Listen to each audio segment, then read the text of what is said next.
Hello guys, good morning दोस्तों, नमस्कार दोस्तों। कैसे हैं आप सभी लोग। मैं आपकी दोस्त सोनिया मौर्य इलाहाबाद कैंपस कोचिंग के इस डिजिटल प्लेटफॉर्म पे आप सभी लोगों का बहुत बहुत स्वागत करती हूं।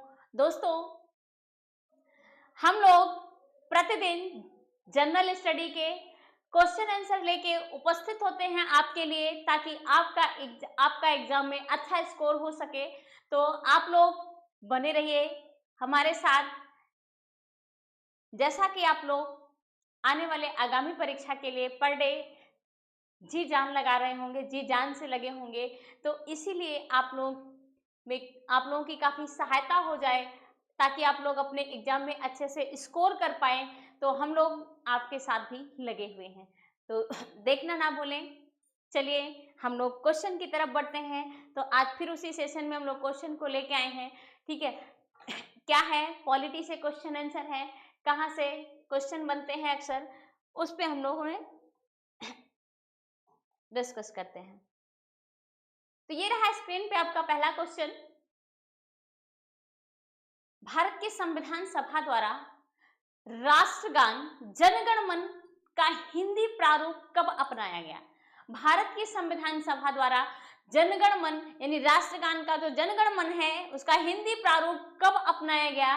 26 नवंबर 1949 को, 24 जनवरी 1950 को, या फिर 17 नवंबर 1939 को, फिर 9 दिसंबर 1946 को कब अपनाया गया था जनगण मन का हिंदी प्रारूप। तो ध्यान रखिएगा मेरे प्यारे बच्चों, ये अपनाया गया था 24 जनवरी 1950 को।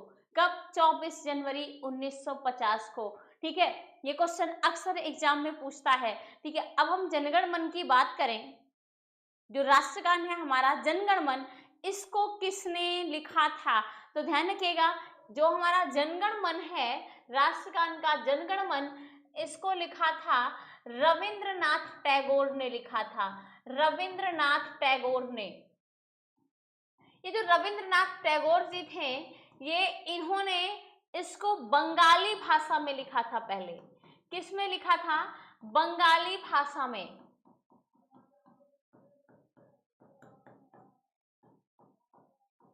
बाद में इसे, ठीक है, इसको पहले रविंद्रनाथ टैगोर जी किस में लिखे थे? बंगाली भाषा में लिखे थे। बाद में कैप्टन आबिद अली ने इसे हिंदी में इसका अनुवाद किया था।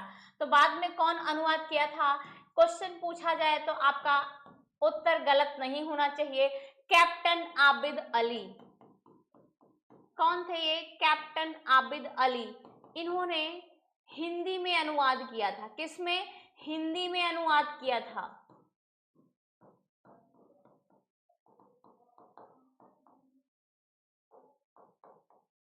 हिंदी में अनुवाद किसने किया था जनगण मन का? तो कैप्टन आबिद अली ने किया था। और लिखा किसने था सबसे पहले? तो रविंद्रनाथ टैगोर जी लिखे थे। नेक्स्ट क्वेश्चन है, निम्नलिखित कथनों पर विचार कीजिए। भारत की संविधान सभा ने राष्ट्रीय ध्वज का प्रारूप 22 जुलाई 19 ने, ये कथनों पर विचार करना है। ऑप्शन नंबर ए दिया हुआ है कि भारत की संविधान सभा ने राष्ट्रीय ध्वज का प्रारूप 22 जुलाई 1939 को अपनाया था। सॉरी 1947 को अपनाया था। फिर क्या कह रहा है कि राष्ट्रीय ध्वज के बीच चक्र में 21 तीलियां हैं। फिर तीसरा क्या कह रहा है कि राष्ट्रीय ध्वज की चौड़ाई और लंबाई का जो अनुपात है 3:4 है। इसमें से कौन सा सही है पूछ रहा है।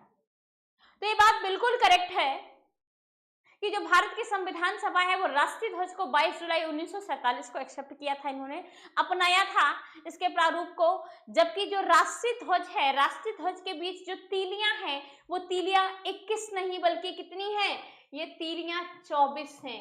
24 तीली है, 21 तीली नहीं है। और राष्ट्रीय ध्वज की जो झंडे की लंबाई का अनुपात है, लंबाई और चौड़ाई का, तो ये 3:2 है। 3:4 नहीं है, 3:2 है। लंबाई ज्यादा है, चौड़ाई कम है। ठीक है, तो इसका अनुपात कितना होगा? 3:4 होगा। 3:2 होगा, सॉरी 3:2 होगा। तो इस तरीके से कौन सा आंसर सही हो जाएगा? केवल एक सही होगा, केवल एक सही होगा। ठीक है, तो इसका सही उत्तर क्या हो जाएगा? बी इसका सही आंसर हो जाएगा, बी। नेक्स्ट क्वेश्चन है, संविधान के निम्नलिखित में से किस प्रावधान के अंतर्गत भारतीय संसद को नया राज्य बनाने का अधिकार है? ठीक है, भारतीय संसद को किस आर्टिकल के तहत नए राज्यों का निर्माण करने का अधिकार है? अनुच्छेद 1, अनुच्छेद 2, अनुच्छेद 3, 4, 5, कौन से आर्टिकल के थ्रू संसद जो है नए राज्यों का निर्माण कर सकती है? तो ध्यान रखिएगा, जो नए राज्यों का निर्माण करने का अधिकार है वो अनुच्छेद 3 के तहत है। किसके तहत है? अनुच्छेद 3 के तहत है, आर्टिकल 3 के तहत है नए राज्यों का निर्माण। ठीक है, जबकि अनुच्छेद 1 में संघ उसका राज्य क्षेत्र है। अनुच्छेद 2 में क्या है कि किसी राज्य को अलग करने का अधिकार है, उसके सीमाओं और नामों में परिवर्तन करने का अधिकार है, अनुच्छेद 2 कहता है। और अनुच्छेद 1, 2, 3, 4 से 1, 2, 3 से संबंधित क्या है, संसद उसमें विधि या कानून बना सकती है। अनुच्छेद 5 नागरिकता से संबंधित है। नेक्स्ट क्वेश्चन है, भारतीय संघ के अंतर्गत किसी राज्य को मिलाने का अधिकार किसे है? ठीक है, भारतीय संघ के अंतर्गत किसी राज्य को जो मिलाने का अधिकार किसे है? भारत के राष्ट्रपति को, भारत के प्रधानमंत्री को, या संसद को, या फिर सर्वोच्च न्यायालय को? तो ध्यान रखिएगा कि भारतीय संघ में किसी राज्य को मिलाने का जो अधिकार है वो कौन कर सकता है? संसद कर सकती है। ठीक है, कौन कर सकती है? संसद कर सकती है। नए राज्यों का निर्माण ये सब चीजें कौन कर सकता है? संसद कर सकती है। नेक्स्ट क्वेश्चन है, भारत संघ नहीं है। ठीक है, कथन क्या कह रहा है? भारत संघ नहीं है, जबकि कारण क्या कह रहा है? किसी भी राज्य का क्षेत्र, सीमा, नाम उसकी सहमति के बिना परिवर्तित करने की शक्ति संघीय संसद को प्राप्त है। नीचे दिए गए कूट का प्रयोग सही उत्तर चयन करना है। ए तथा आर यानी कथन और कारण दोनों सही है। कारण कथन की सही व्याख्या कर रहा है, कथन कारण दोनों सही हैं, कारण कथन की सही व्याख्या नहीं कर रहा है। कथन सही है और कारण गलत है, कारण कथन गलत है और कारण सही है। तो इसका क्या सही उत्तर होगा देखते हैं। क्वेश्चन कह रहा है भारत संघ नहीं है। भारत संघ नहीं है, ये किसने कहा भाई? ये तो सरासर गलत है। भारत राज्यों का संघ होगा, ये हमारे पहले ही अनुच्छेद में कहा गया है। भारत राज्यों का संघ होगा, ये पहले ही आर्टिकल में कहा गया है कि भारत राज्यों का संघ होगा। तो भारत संघ कैसे नहीं होगा? तो ये तो गलत हो गया, कथन गलत हो गया। जबकि कारण क्या करें? किसी भी राज्य का क्षेत्र, सीमा उसकी सहमति के बिना परिवर्तित करने की शक्ति संघीय संसद को है। बिल्कुल करेक्ट है। तो इसका जो है कथन गलत होगा, परंतु कारण क्या होगा? सही होगा। डी ऑप्शन इसका सही हो जाएगा। संवैधानिक प्रावधान के अनुसार राज्य की सीमाओं को बदलने के लिए किसकी सहमति की आवश्यकता होती है? राज्य के विधान संसद की, राज्य के मुख्यमंत्री की, राज्य की, या राज्य की नहीं? अभी हमने कथन कारण में देखा है कि जो संघीय संसद है बिना किसी अनुमति के, ठीक है, वो या बिना किसी सहमति के राज्यों के सीमाओं और उनके नामों में परिवर्तन कर सकती है। ठीक है, तो इसमें ऑप्शन डी सही हो सकता है। ऑप्शन डी, राज्य की नहीं होती, किसी की अनुमति नहीं होती है। ठीक है, संघ संसद अपने आप करती है। भारतीय संघात्मक व्यवस्था के संदर्भ में निम्नलिखित कथनों में से कौन सा सही है? भारतीय संविधान के अंतर्गत राज्यों को संघ से अलग होने का अधिकार नहीं है। अलग होने की मात्र वकालत करने पर अभिव्यक्ति की स्वतंत्रता की सुरक्षा मिलेगी। नीचे दिए गए कूट से सही उत्तर का चुनाव करना है। इसमें से कौन सा सही है भाई?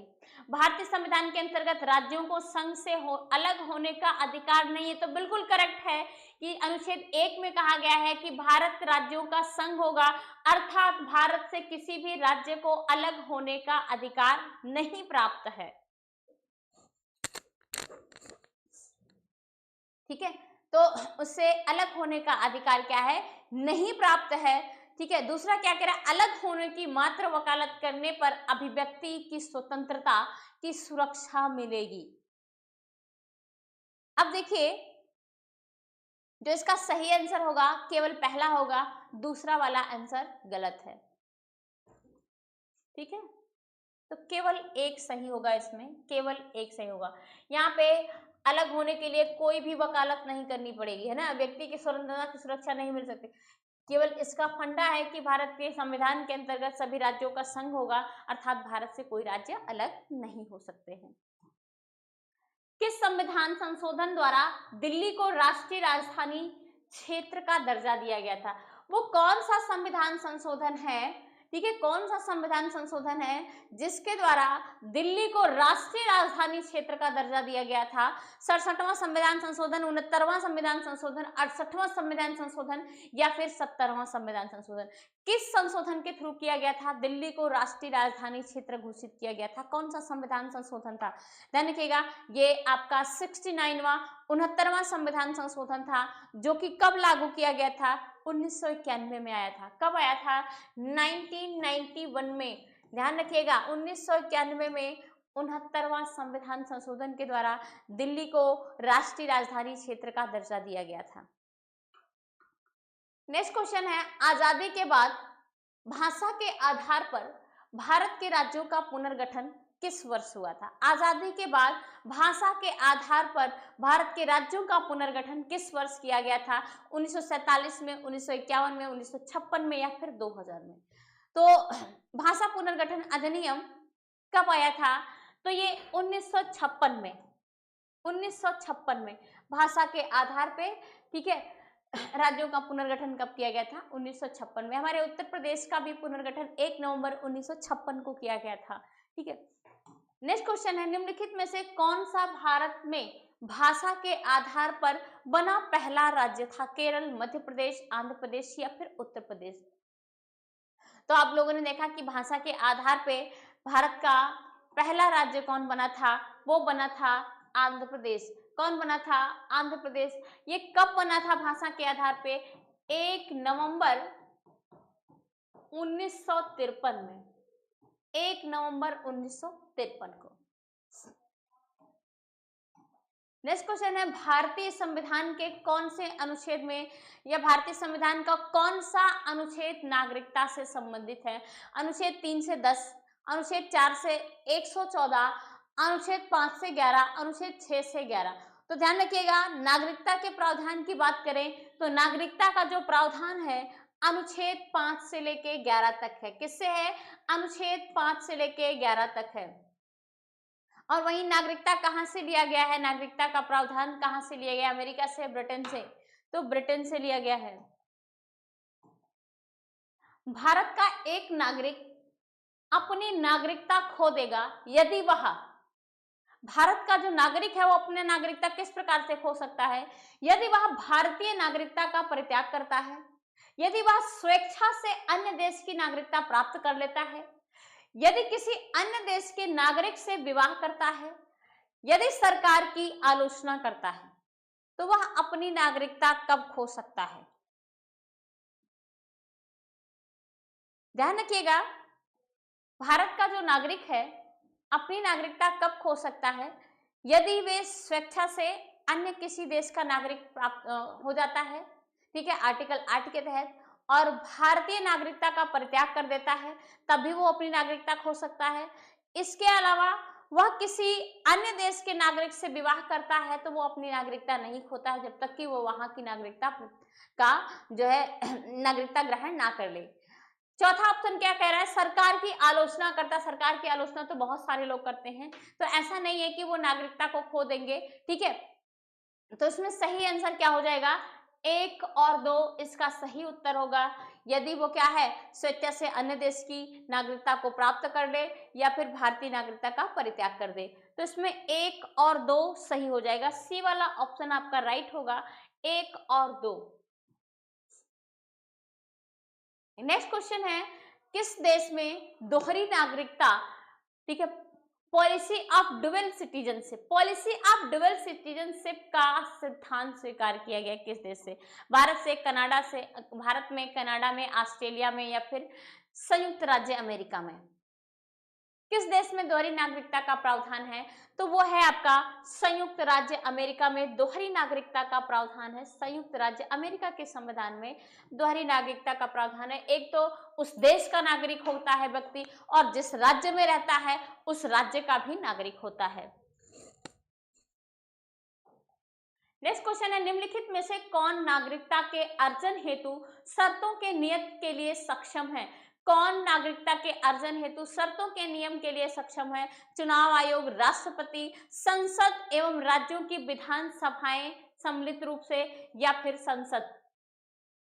कौन है नागरिकता के अर्जन हेतु शर्तों को नियत रखने के लिए? कौन इसमें जिम्मेदार है? ठीक है, कौन सक्षम है? ठीक है, तो इसके लिए सक्षम कौन है? संसद होती है। कौन होता है? संसद होता है। चुनाव आयोग नहीं होता है, राष्ट्रपति नहीं होता है, ठीक है, बल्कि कौन होता है? संसद होती है, पार्लियामेंट होती है। नागरिकता अधिनियम 1955 के अंतर्गत पंजीकरण द्वारा भारतीय नागरिकता को प्राप्त करने के लिए भारतीय मूल के व्यक्तियों को कितने वर्ष बिताने होंगे? यानी जिनको भारतीय नागरिकता प्राप्त करनी है उनको भारत में नागरिकता अधिनियम के तहत, अधिनियम 1955 के तहत भारत में कितने वर्ष बिताने होंगे? 5 वर्ष, 3 वर्ष, 7 वर्ष, 9 वर्ष या फिर 10 वर्ष? तो ध्यान रखिएगा कि उसको भारत में 7 वर्ष बिताने होंगे, फिर भारत की नागरिकता मिलेगी उनको। ठीक है, इसके अलावा और भी है, ठीक है, उनके मातामही, पितामही, ठीक है, वंश के आधार पे, जन्म के आधार पे, पंजीकरण के आधार पे कई प्रकार से नागरिकता प्राप्त की जाती है। नागरिकता संशोधन विधेयक 2019 में संसद में कब पारित किया गया था? सीधा सीधा पूछ रहा है कि जो नागरिकता संशोधन विधेयक है 2019 में संसद में कब पारित हुआ था? लोकसभा में कब पारित हुआ था और राज्यसभा में कब पारित हुआ था? ध्यान रखिएगा, जो नागरिकता संशोधन विधेयक है, नागरिकता संशोधन विधेयक 2019, ये संसद में, लोकसभा में 10 दिसंबर 2019 को पारित किया गया था। कब? 10 दिसंबर 2019 को। जबकि ये 11 दिसंबर को, कब? 11 दिसंबर 2019 को यह राज्यसभा में पारित हुआ था। ठीक है, तो ये कब, कहां पे पारित हुआ था? राज्यसभा में पारित हुआ था, और ये लोकसभा में पारित हुआ था।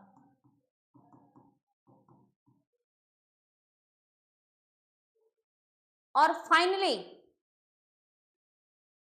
12 दिसंबर 2019 को राष्ट्रपति की मंजूरी मिली थी, है ना? ध्यान रखिएगा ये भी बातें। कब?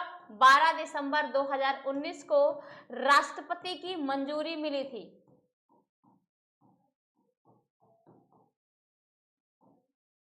इसके अलावा 10 जनवरी 2020 को नागरिकता संशोधन अधिनियम 2019 लागू किया गया था। कब? तो ध्यान रखिएगा, 10 जनवरी 2020 को नागरिकता संशोधन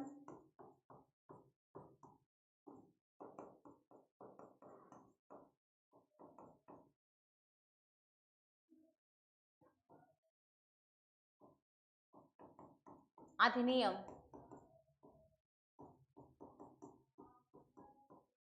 2019 लागू हुआ था। तो ये भी बातें ध्यान में रखना है कि नागरिकता संशोधन अधिनियम कब लागू किया गया था? ये 10 जनवरी 2019 को लागू किया गया था, जबकि राष्ट्रपति की मंजूरी कब? 12 दिसंबर 2019 को मिली थी। ठीक है, और लोकसभा में 10 दिसंबर को पारित हुआ था 2019 में, और राज्यसभा में 11 दिसंबर को पारित हुआ था। नेक्स्ट क्वेश्चन है, नागरिकता संशोधन अधिनियम 2019 का उद्देश्य क्या था? बांग्लादेशी अवैध प्रवासियों को हटाना, वास्तविक भारतीय नागरिकों की पहचान करना, विदेशियों द्वारा सीमा घुसपैठ की जांच करना, अफगानिस्तान, बांग्लादेश और पाकिस्तान में उत्पीड़ित अल्पसंख्यक समूह को नागरिकता प्रदान करना। कौन सा इसमें से इसका उद्देश्य था? या फिर दिया उपर्युक्त में से कोई नहीं, या उपर्युक्त में से एक से अधिक? तो नागरिकता संशोधन अधिनियम 2019 का मेन उद्देश्य क्या था? अफगानिस्तान, बांग्लादेश, पाकिस्तान के जो अल्पसंख्यक समूह हैं उनको नागरिकता प्रदान करने की बात की गई थी। ध्यान रखिएगा, किसको, कौन कौन से देश थे? तो ये अफगानिस्तान था, बांग्लादेश था और पाकिस्तान था। और एक बात ध्यान रखिएगा, इसमें म्यांमार शामिल नहीं था। ठीक है, म्यांमार शामिल नहीं था, बांग्लादेश शामिल था। ठीक, और बात रही अल्पसंख्यकों की, किसकी? अल्पसंख्यकों की। तो अल्पसंख्यक वर्ग में कौन कौन से आते हैं, इसमें रखे गए थे? एक तो आपका सिख, ईसाई, बौद्ध, जैन। ठीक है, सिख, ईसाई, बौद्ध, जैन, पारसी, तो इनको रखा गया था, जबकि मुस्लिम वर्ग को नहीं रखा गया था। इसीलिए विरोध चल रहा था, मुस्लिम वर्ग को नहीं रखा गया था। तो इसका सही उत्तर क्या हो जाएगा? इसका सही उत्तर हो जाएगा डी। निम्नलिखित में से किस व्यक्ति ने मूल अधिकारों को हमारे लोगों के लिए, किस व्यक्ति ने मूल अधिकारों को हमारे लोगों के लिए प्रतिज्ञा तथा संभाव्य विश्व के साथ किया समझौता कहा था? कौन वो व्यक्ति थे? पंडित जवाहरलाल नेहरू जी थे, भीमराव अंबेडकर जी थे, डॉक्टर राजेंद्र प्रसाद थे, या फिर एस राधाकृष्णन थे? वो कौन व्यक्ति थे कि जिन्होंने कहा था कि जो मूल अधिकार हैं वो हमारे लोगों के लिए प्रतिज्ञा तथा सभ्य और विश्व के साथ किया गया एक समझौता है? वो कहे थे, ये डॉक्टर एस राधाकृष्णन जी कहे थे। किसने कहा था? डॉक्टर एस राधाकृष्णन जी कहे थे। नेक्स्ट क्वेश्चन है, समानता का अधिकार संविधान के निम्न अनुच्छेदों में से किसके अंतर्गत हुआ है? समानता का अधिकार अनुच्छेद 13 में, 14 में, 15 में, 16 में। तो समानता का अधिकार अगर हम बात करें, समता या समानता का अधिकार या विधि के समक्ष समता अनुच्छेद 14 से लेकर 18 है। तो अनुच्छेद 13 में तो नहीं कहा गया था, अनुच्छेद 14 में, 15 में और 16 में, ये तीनों में कहा गया है। तो 2, 3 और 4 इसका सही आंसर होगा। 2, 3 और 4।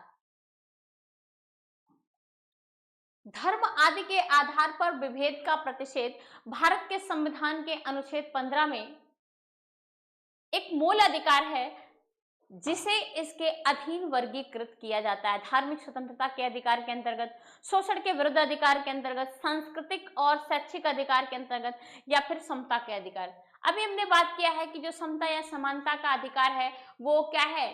अनुच्छेद 14 से लेके कहां तक है? 18 तक है। तो इसका सही उत्तर क्या हो जाएगा?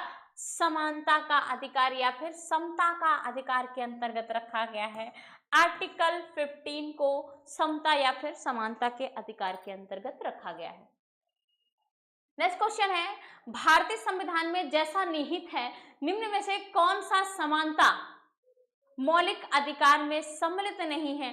कानून के समक्ष समता, सामाजिक समानता, अवसर की समानता, या फिर आर्थिक समानता। तो आप सभी लोग ध्यान रखिएगा, आर्थिक समानता मूल अधिकार में शामिल नहीं है। आर्थिक समानता, ठीक है, आर्थिक समानता मूल अधिकार में शामिल नहीं है।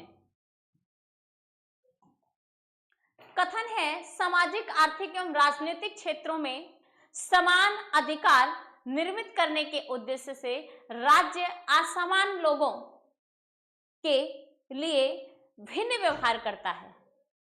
कारण क्या कह रहा है? समान लोगों में विधि समान होगी और समान रूप से प्रसारित की जाएगी। ठीक है, समान रूप से क्या की जाएगी? प्रसारित की जाएगी। इसका क्या कह रहा है कि ए सही है, यानी कथन सही और कारण गलत, कथन गलत और कारण सही। कथन और कारण दोनों सही हैं, परंतु कारण कथन की व्याख्या नहीं कर रहा है। कथन और कारण दोनों सही हैं, परंतु कारण और कथन दोनों व्याख्यित है। ठीक है, तो इसका सही उत्तर डी हो जाएगा। कथन और कारण दोनों सही हैं, कथन और कारण दोनों सही हैं, और इसका जो कारण है आर है, इसका सही स्पष्टीकरण यानी व्याख्या भी कर रहा है।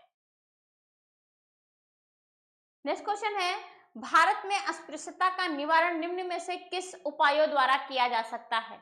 अस्पृश्यता का निवारण कानून बनाकर, शिक्षा की उत्पत्ति द्वारा, जन जागरण के द्वारा, या नौकरियों में प्रवेश दिलाकर। ध्यान रखिएगा, जो छुआछूत की बीमारी है ये कानून बनाकर भी किया जा सकता है, शिक्षा की उन्नति के द्वारा भी किया जाता है, और इसमें सबसे मेन जो है वो शिक्षा की उन्नति। जब तक आपके अंदर शिक्षा नहीं होगा तब तक ये भेदभाव बना रहेगा, ठीक है। जन जागरण के द्वारा भी किया जा सकता है, जबकि नौकरियों में प्रवेश दिलाकर नहीं किया जा सकता है। तो इसका सही उत्तर क्या हो जाएगा? 1, 2 और 3 हो जाएगा, ठीक है। 1, 2 और 3 पहला वाला आंसर इसका क्या हो जाएगा? राइट हो जाएगा। निम्नलिखित में 2 कथन है दिए गए, जिसमें एक कथन ए और दूसरा आर कहा गया है। कथन क्या कह रहा है? अस्पृश्यता की संरचना हिंसा का सबसे खराब स्वरूप है। अस्पृश्यता की जो संरचना है वो हिंसा का सबसे खराब स्वरूप है, ठीक है। कारण क्या कह रहा है? अस्पृश्यता के चलन का आधार धार्मिक स्वीकृति है। उपरोक्त कथनों पर विचार कीजिए और नीचे दिए गए कोट का आंसर देना है। तो चलिए देखते हैं कौन सा सही होगा। कथन कारण दोनों सही हैं, परंतु जो कारण है वो कथन की व्याख्या कर रहा है। कथन कारण दोनों सही हैं, परंतु आर क्या है? ए की व्याख्या नहीं कर रहा है, और ए सत्य है परंतु आर गलत है, ए गलत है परंतु आर सत्य है। आप देखिए, ये तो बात सत्य है कि जो अस्पृश्यता की संरचना है ये हिंसात्मक है, सबसे खराब स्वरूप माना जाता है। वहीं पे जो अस्पृश्यता का चलन है वो चलन का आधार है वो धार्मिक स्वीकृति के आधार पे, ये भी बिल्कुल करेक्ट है। तो कथन कारण दोनों सही हैं और उसकी व्याख्या भी कर रहा है, ठीक है। कथन और कारण दोनों सही हैं, जो कारण है वो कथन की सही व्याख्या कर रहा है। तो ए वाला ऑप्शन इसका सही हो जाएगा। भारतीय राजनीतिक पद्धति के बारे में निम्न में से कौन सा कथन सही नहीं है? भारतीय राजनीतिक पद्धति के बारे में निम्न में से कौन सा कथन सही नहीं है? धर्मनिरपेक्ष राज्य है, ठीक है। संसद या संसदीय पद्धति की सरकार होती है, संघीय नीति होता है, राष्ट्रीय पद्धति की सरकार होती है, ठीक है। तो ध्यान रखिएगा, ये राष्ट्रीय पद्धति की सरकार होती है, ये बात सही नहीं है, ठीक है। इसमें धर्मनिरपेक्ष की बात की गई, संसदीय पद्धति की सरकार होती है और संघीय नीति भी होती है, इसमें राष्ट्रीय पद्धति की सरकार नहीं होती है, ठीक है। तो आपका ऑप्शन नंबर डी सही हो जाएगा। संसदीय स्वरूप के शासन का प्रमुख लाभ है, क्या है? कार्यपालिका और विधानमंडल दोनों स्वतंत्र रूप से कार्यरत हैं, यह नीति को निरंतरता प्रदान करता है और अधिक दक्ष है, कार्यपालिका विधानमंडल के प्रति उत्तरदायी बनी रहती है, सरकार के अध्यक्ष को निर्वाचन के बिना नहीं बदला जा सकता है। सरकार के अध्यक्ष को निर्वाचन के बिना नहीं बदला जा सकता है। इसका सही आंसर क्या होगा? जो हमारी कार्यपालिका है, कार्यपालिका विधानमंडल के प्रति उत्तरदायी होता है, यही कथन आपका सही है। क्या है? कार्यपालिका विधानमंडल के प्रति उत्तरदायी होती है, ठीक है। तो इसका सही आंसर क्या हो जाएगा? सी हो जाएगा। कल्याणकारी राज्य, वेलफेयर स्टेट का उद्देश्य क्या है?